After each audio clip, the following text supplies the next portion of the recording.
Inilah kisah Kenshin dan Kaori, seorang pemuda kaya yang menyamar kerja sebagai cleaning service. Versi Kaori TV, episode 282. Sirena yang ditanya pengasuh panti tentang siapakah pemuda yang kemarin bersamanya. Sirena pun menjawab dengan apa adanya, jikalau Kenshin adalah teman sekolahnya. Kemudian pengasuh panti itu pun bilang, "Oh, teman sekolah mbaknya, kalau gitu saya minta tolong ya mbak, tolong sampaikan pesan kami, ucapan terima kasih yang sebesar-besarnya." "Oh iya, saya lupa bertanya, nama temannya mbak itu siapa ya?" Sirena pun menjawab, "Oh, teman saya, namanya Kenshin." Sirena saat itu, ia belum mengetahui akan maksudnya, hingga ia pun bertanya. Sirena berkata, "Maaf ya mbak, kalau boleh saya tahu, kenapa ya kok titip pesan ucapan terima kasih ke teman saya? Maaf sebelumnya ya, ingin tahu saja saya ini." Lalu pengasuh panti itu pun bilang.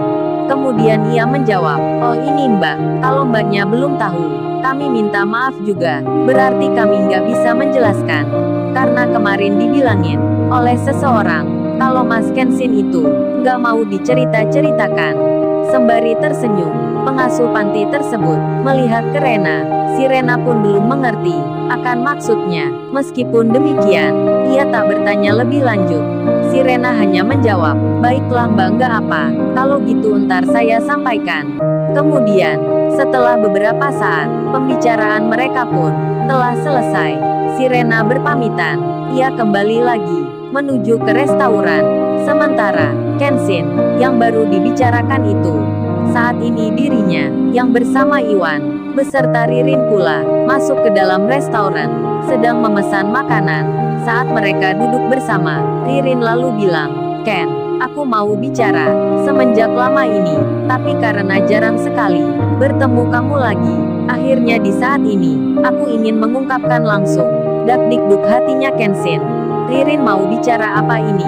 Begitu pula Iwan yang mendengarnya. Ia pun diam sejenak, lalu Iwan berbisik di hati, "Gawat-gawat ini, bisa-bisa Kenshin punya dua kekasih." Lalu terdengar ucapan dari Ririn, "Ini Ken yang aku mau bilang ke kamu.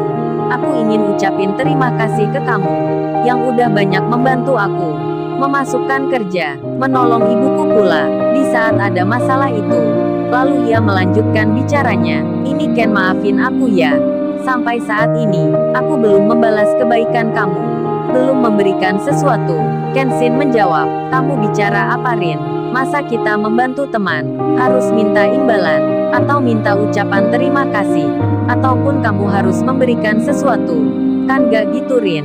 "Iya nggak Wan?" Iwan menyahut, Iya benar bro, benar kata kamu." Lalu Kenshin melanjutkan, "Sebenarnya yang berterima kasih itu aku Rin. Kamulah yang banyak berjasa memperbaiki perusahaan itu. Terbukti kantor pusat saja memilih kamu untuk ikut meeting di sini." "Iya nggak Wan?" "Iya bro, benar-benar." Padahal Iwan nggak tahu ceritanya, tapi mengiyakan saja. Ia mengikuti kata Kenshin. Setelah itu makanan datang. Kenshin bicara lagi, "Oh iya Rin, aku lupa bilang. Perkenalkan, ini temanku Iwan. Kamu kan pernah bertemu sebelumnya ya?" Ririn menjawab, "Iya Ken, aku masih ingat. Kan pertama kali ke kos kamu itu, aku bertemu mas ini." Ririn melihat Iwan, sembari tersenyum. Lalu Kenshin bicara bercerita, "Ini Rin, temanku ini kemarin kerja bersamaku di perusahaan bermasalah itu. Katanya Iwan ini melihat kamu mendatangi perusahaan, masuk ke tempat kerjanya." Ririn langsung menyahut, "Iya Ken, tapi Mas Iwan ini pura-pura nggak kenal gitu.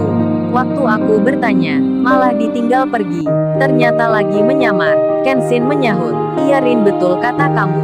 Iwan ini adalah pemuda tampan yang menyamar kerja menjadi cleaning service."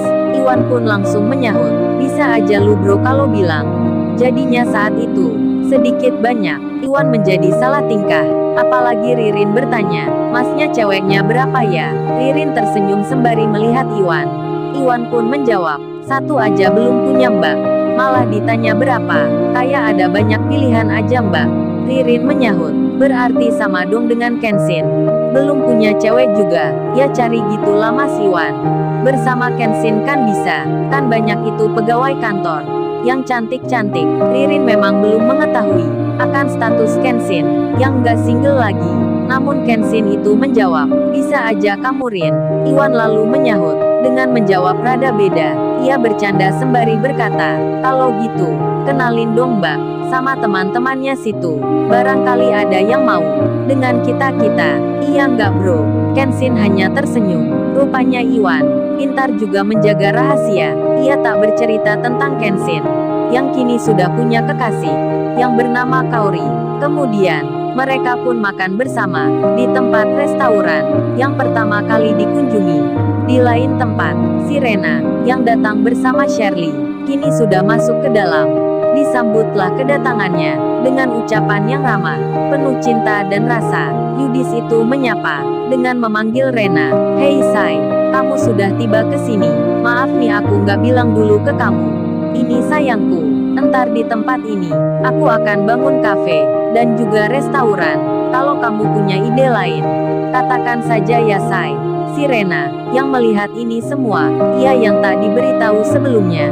Si Rena itu pun melihat rumah besar ini seperti baru ditinggali. Lantas ia pun menjawab akan tanya Yudis itu dengan hanya tersenyum saja. Kemudian Niken di sampingnya berkata ke temannya, ini kalau dibuat kafe bisa ramai ini. Tempatnya aja strategis gini, gedungnya juga besar, luas pula halamannya. Emangnya beli berapa ini Yud? Niken bertanya langsung ke Yudis. Yudis pun menjawab, adalah itu Niken, tapi yang pasti mahal. Ini entar tak hanya kafe saja, kita juga pikirkan usaha lain. Yudis berjalan mendatangi Rena, kemudian ia berucap, gimana Sai menurut kamu? Ini entar juga ada hubungannya dengan kamu. Lalu teman satunya lagi berkata, oh iya Yud, barusan aku lihat, di sebelah tempat kita ini, hanya beberapa meter dari sini, ada restoran lo Yud, yang akan buka nanti. Yudis pun menjawab, oh itu lu tenang aja, restoran kayak gitu, nggak bakalan bisa menyamai tempat kita ini.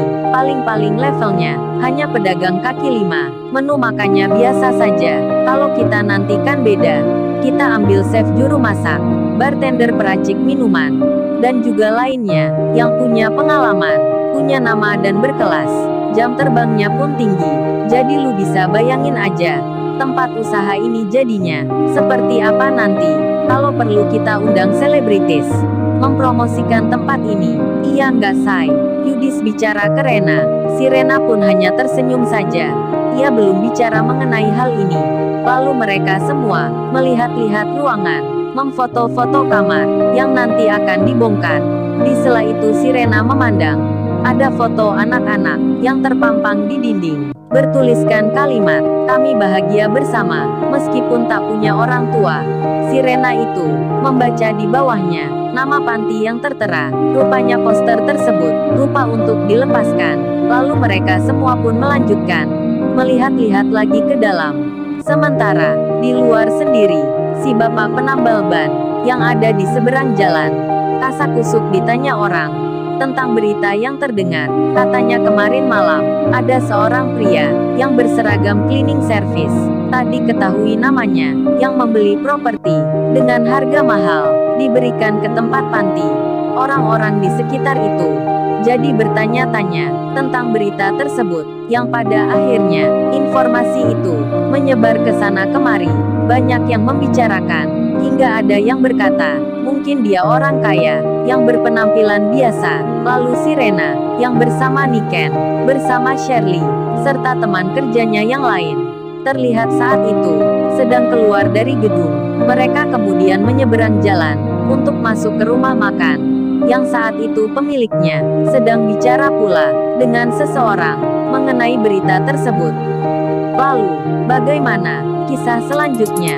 Subscribe channel ini untuk episode berikutnya. Terima kasih.